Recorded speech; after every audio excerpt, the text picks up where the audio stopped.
নমস্কার বন্ধুরা, Sharmi's easy to cook চ্যানেলে আপনাদের স্বাগত। চিকেন বা মাটন বিরিয়ানি খেয়ে যাদের একঘেয়েমি এসে গেছে, অথবা যারা ওইসব জিনিস খান না, নিরামিষাশী, তারা এইভাবে বানিয়ে নিন এঁচোড় বিরিয়ানি।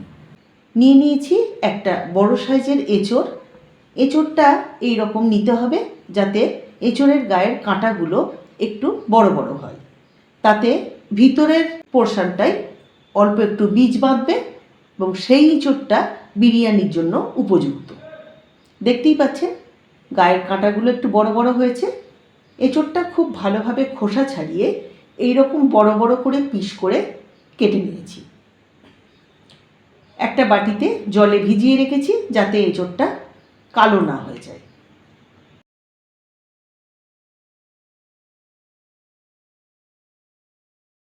আলুগুলো খোসা ছাড়িয়ে বিরিয়ানির মতো পিস করে নিয়েছি।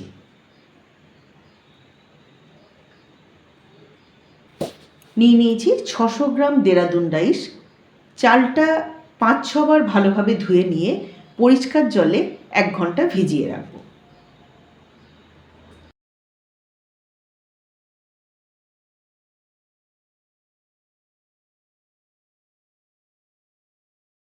চালটা যতক্ষণ ভিজছে ততক্ষণ বাকি কাজগুলো সেরে নিই। প্রেসার কুকারে জল দিয়ে গ্যাসে বসিয়েছি। দিয়ে দিলাম জলের মধ্যে পরিমাণ মতো নুন,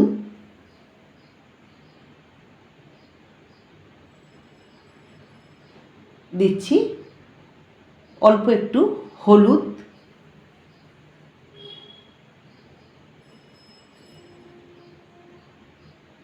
খুব ভালোভাবে এটা মিশিয়ে নিচ্ছি।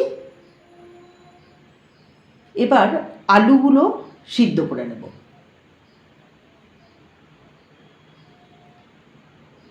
কেটে রাখা আলুগুলো এই নুন হলুদের জলে দিয়ে দিলাম।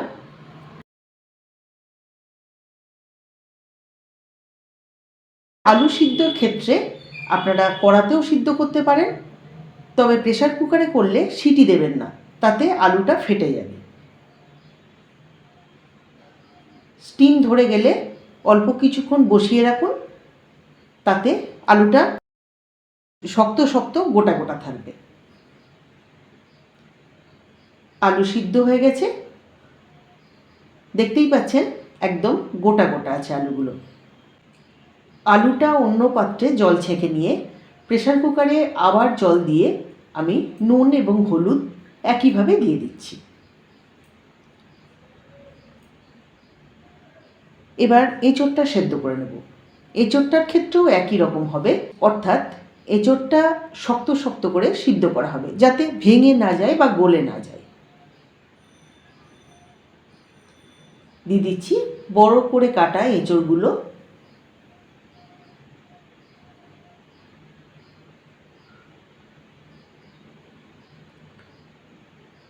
আপনারা আপনাদের চালের পরিমাণ অনুযায়ী এঁচোড়টা দেবেন।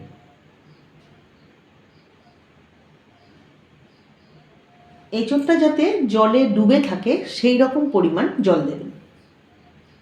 এবার প্রেসার কুকারের ঢাকা এঁটে দিচ্ছি। একইভাবে গোটা 2 স্টিম দিয়ে নেব।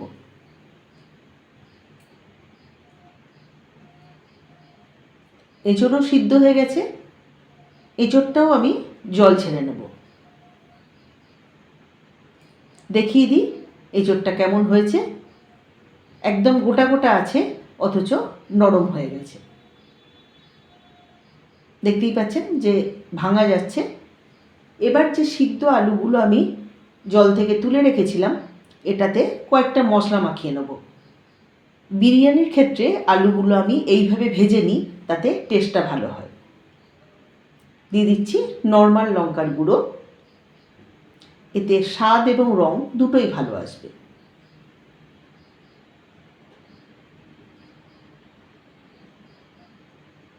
দিচ্ছি আদা রসুন বাটা। যারা পুরোপুরি নিরামিষ খেতে চান তারা রসুন এবং পেঁয়াজ যেখানে যেখানে ব্যবহার করেছি সেগুলো আপনারা অ্যাভয়েড করতে পারেন। তবে বিরিয়ানির ক্ষেত্রে একটু পেঁয়াজ রসুন না ব্যবহার করলে তার স্বাদটা ঠিকঠাক আসে না। দিচ্ছি গরম মশলার গুঁড়ো আর নুন হলুদ দিয়ে সিদ্ধ করা তো আছেই, সেই জন্য আলাদা করে নুন হলুদের ব্যবহার করছি না।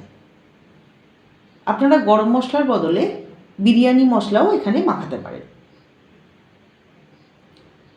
খুব ভালোভাবে মশলাগুলো আলুর গায়ে মাখিয়ে নিচ্ছি।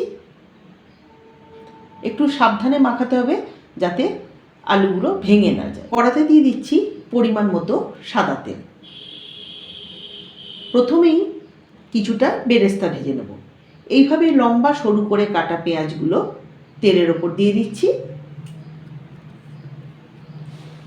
হাই ফ্লেমে বেশ কিছুক্ষণ পেঁয়াজটা ভাজা ভাজা করে নেব, তবে যেন পুড়ে না যায়। বেরেস্তা বানানোর জন্য পেঁয়াজের যখন এই রকম কালার আসবে তখনই তুলে নেব, কারণ বেরেস্তার ক্ষেত্রে একটু হালকা রং ধরলে তুলে নেওয়াটাই ভালো।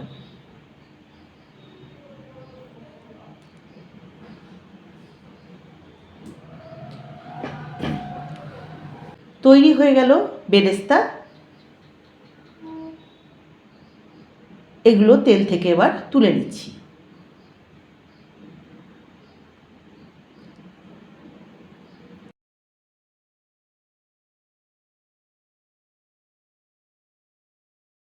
এবার মশলা মাখানো আলুগুলো তেলের মধ্যে ভেজে নেব।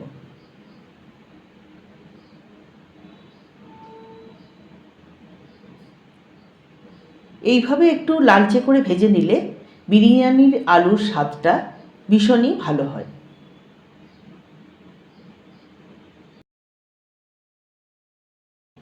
আপনারা আগেও দেখেছেন আমার অন্যান্য বিরিয়ানির ক্ষেত্রেও আলু এইভাবেই আমি ভেজে নিই।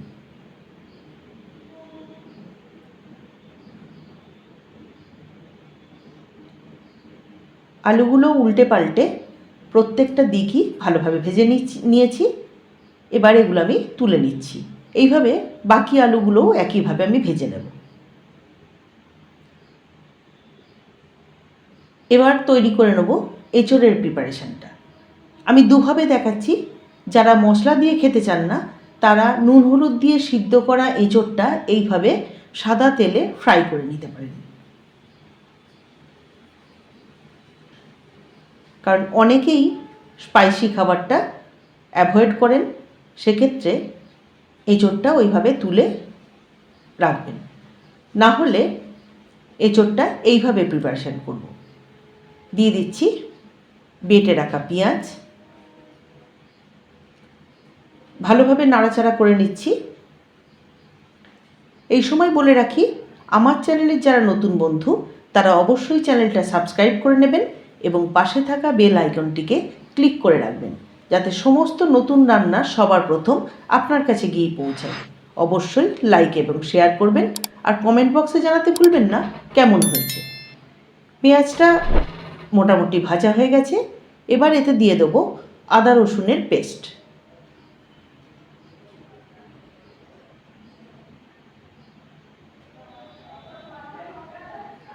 আগেই বলেছি, যারা পেঁয়াজ রসুন খেতে চান না তারা পেঁয়াজ রসুনের পোরশনটা অ্যাভয়েড করবেন। বাদবাকি যেমনভাবে দেখিয়েছি সবটাই করবেন। দিলাম হলুদের গুঁড়ো,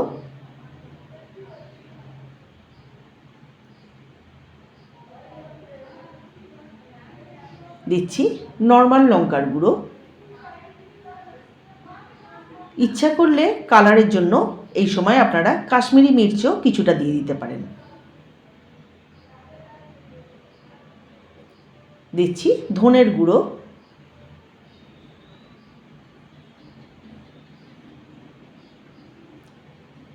যেহেতু বিরিয়ানির জন্য মশলাটা প্রিপারেশান করছি সেহেতু কোনো মশলাটাই খুব বেশি পরিমাণ দেবো না, অর্থাৎ ঝাল বা অন্যান্য মশলা এগুলো কোনোটারই গন্ধ বা স্বাদ যেন খুব বেশি না হয়। এইভাবে তেল ছাড়তে শুরু করেছে। এবার দিয়ে দেবো এভারেস্টের মিট মশলা। এই মশলাটা আমি ভীষণ পছন্দ করি, কারণ যে রান্নাতেই এই এভারেস্টের মিট মশলা ব্যবহার করা হয় তার স্বাদটাই পুরো বদলে যায়। মিট মশলাটা দিয়েও ভালোভাবে নাড়াচাড়া করে নিচ্ছি। গ্যাসের আঁচ অবশ্যই এই সময় সিমে রাখবেন, হাই ফ্লেমে মশলাটা কষালে মশলাটা পুড়ে যাবে। দিচ্ছি ফেটিয়ে রাখা টক দই। আলাদা করে জল ব্যবহার করলাম না, এই টক দইটা দেওয়ার ফলে মশলাটা খুব ভালোভাবে কষানো হয়ে যাবে। কারণ এঁচোড়টা যেহেতু সিদ্ধ করা আছে, ওই জন্য আলাদা করে সিদ্ধ করার কোনো ব্যাপার নেই। মশলাটা কষিয়ে নিয়ে এঁচোড়টা আমি রান্না করে নেব।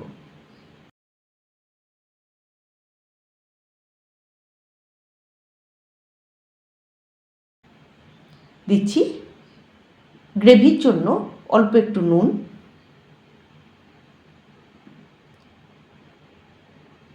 আর দেব 2-4 দানা চিনি।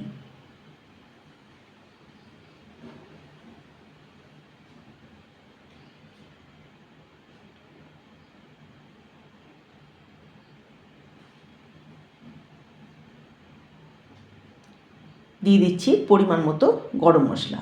যেহেতু মিট মশলা দিয়েছি, গরম মশলা না দিলেও চলে, তবুও আমি দিয়ে দিলাম গন্ধটা ভালো হওয়ার জন্য।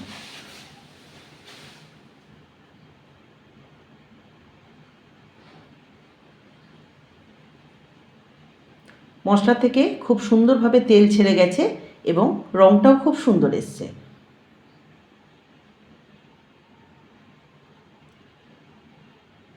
এবার আমি এর মধ্যে দিয়ে দেবো সিদ্ধ করা এঁচোড়গুলো।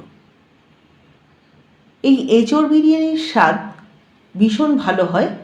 যারা এখনও অবধি বানাননি তারা অবশ্যই একবার বানিয়ে দেখবেন।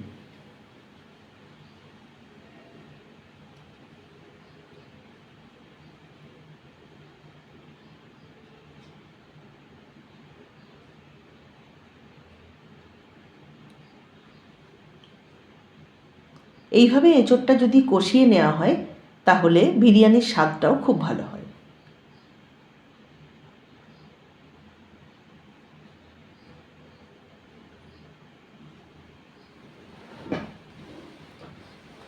এঁচোড় তৈরি হয়ে গেল। এবার ভাতের জন্য প্রেসার কুকারে পরিমাণ মতো জল নিয়ে নিয়েছি, আর দিয়ে দিচ্ছি পরিমাণ মতো নুন। কারণ বিরিয়ানির ক্ষেত্রে এই চাল সিদ্ধ হওয়ার সময় নুনটা দিয়ে দিতে হয়। চালটা 1 ঘন্টা ভিজিয়ে রেখেছিলাম, চালটা লম্বা লম্বা ঝরঝরে হয়ে গেছে। এবার এই নুন জলে চালটা দিয়ে বেশ কিছুক্ষণ আমি ভাত করে নেব।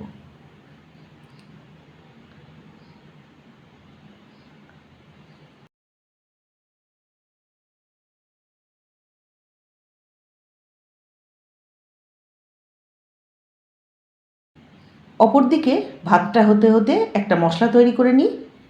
একটা বাটিতে নিয়েছি পরিমাণ মতো দুধ। এটা নর্মাল টেম্পারেচারে রাখা দুধ। দুধের মধ্যে দিয়ে দিচ্ছি পরিমাণ মতো বিরিয়ানি মশলা, দিচ্ছি কেওড়ার জল,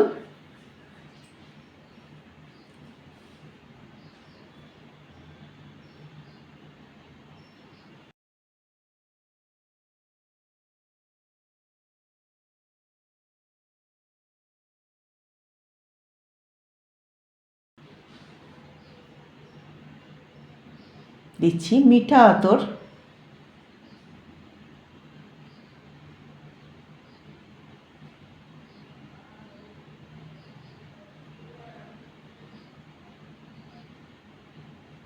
মিঠা আতরের পরিমাণ খুব বেশি দেবেন না, তাহলে গন্ধটা উগ্র হয়ে যাবে। আর দিয়ে দিলাম অল্প একটু ফুড কালার, দিচ্ছি অল্প পরিমাণ চিনি। এতে বিরিয়ানির স্বাদটা ভালো হবে। খুব ভালোভাবে চামচ দিয়ে গুলে নিচ্ছি। বিরিয়ানির ক্ষেত্রে দুধটা অবশ্যই ব্যবহার করবেন, তাতে স্বাদ ভালো হবে। অপরদিকে ভাতটা প্রায় 70% হয়ে গেছে। এর থেকে বেশি সিদ্ধ করব না, কারণ দমে যখন বসাবো তখন চালটা আরও একটু কুক হয়ে যাবে।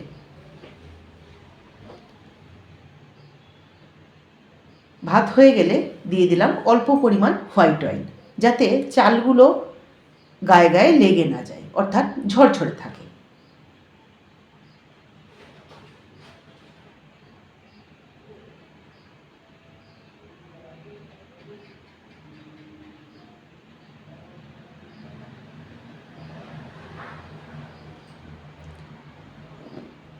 সমস্ত কিছু তৈরি করে নিয়েছি।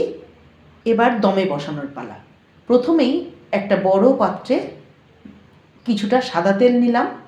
তেলের ওপর সাজিয়ে নিচ্ছি বেশ কয়েকটা তেজপাতা। তেজপাতা সাজানোর কারণ একটাই, যে নিচেতে ভাতটা যাতে লেগে না যায়, অর্থাৎ পুড়ে না যায়। এবার যেভাবে বিরিয়ানি স্তরে স্তরে সাজাই সেইভাবে এক স্তর করে ভাত এবং এঁচোড় আমি সাজিয়ে নেব। প্রথমেই দিয়ে দিলাম বেশ কিছুটা ভাত। এবার দিয়ে দিচ্ছি গুলে রাখা মশলাটা।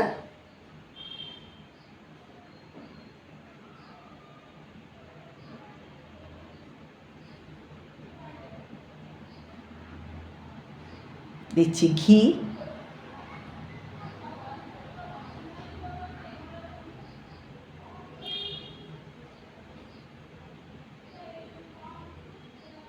এবার এঁচোড়গুলো সাজিয়ে দিচ্ছি। এখানে চিকেন বা মাটনের মতো এক পিস করে সাজানোর কোনো দরকার নেই, যেহেতু এঁচোড়টা আমরা ওইভাবে খাবো না, একটু বেশি পরিমাণে দিয়ে দেব, সেহেতু এঁচোড়টা এইভাবে দিয়ে দেবেন। ঘিয়ের পরিমাণটা অবশ্যই আপনারা আপনাদের নিজেদের মতো দেবেন, যদিও আমি খুব কম ব্যবহার করেই দেখিয়েছি। এবার আবার এক স্তর ভাতটা দিয়ে দিচ্ছি।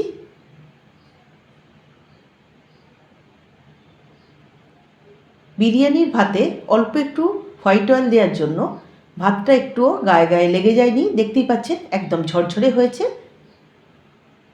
আর খেয়াল রাখবেন চালটা যেন কখনোই ওভারকুক না হয়ে যায়।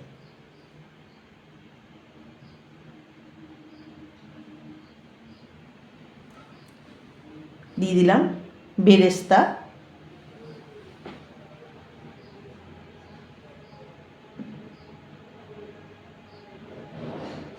দিচ্ছি মশলার জলটা।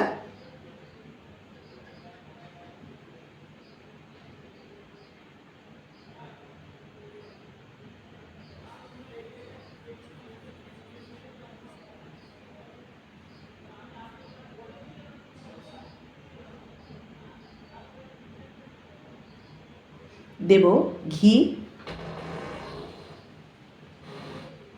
প্রত্যেকটা স্তরেই আমি একইভাবে সমস্ত জিনিসগুলো সাজিয়ে নিচ্ছি।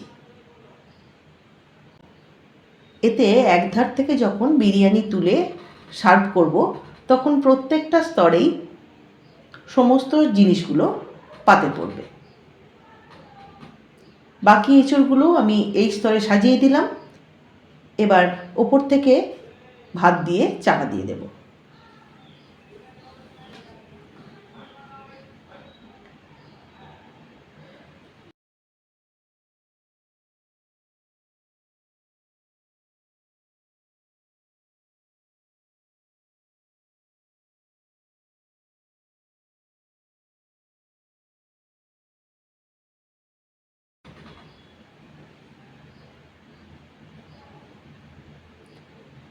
একইভাবে দিয়ে দেব ঘি, মশলার জল এবং বাকি যে বেরেস্তাটা আছে সেটা।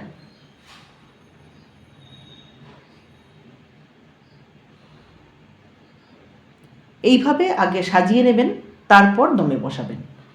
যে কোনো বিরিয়ানির ক্ষেত্রেই এটা প্রযোজ্য।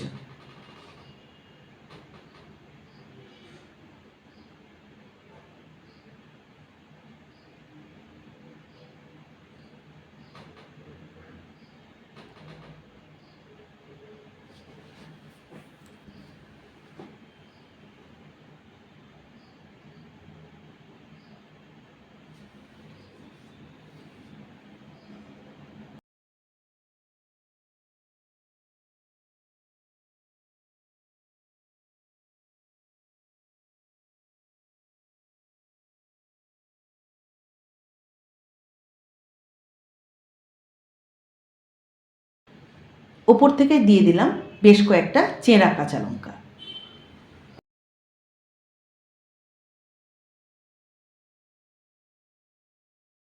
মাপ মতো একটা থালা দিয়ে এটা গ্যাসে দমে বসালাম।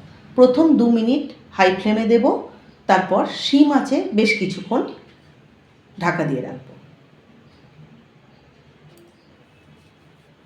মিনিট 5-7 দমে বসিয়ে রেখে একটু স্ট্যান্ডিং টাইমে রেখে সার্ভ করব। তৈরি হয়ে গেল এঁচোড় বিরিয়ানি। বাজারে এই সময় এই রকম সাইজের এঁচোড় পাওয়া যাচ্ছে। অবশ্যই এই সিজনে একবার এই এঁচোড় বিরিয়ানি বানিয়ে দেখবেন। আশা করি আমার মতো আপনাদেরও ভালো লাগবে।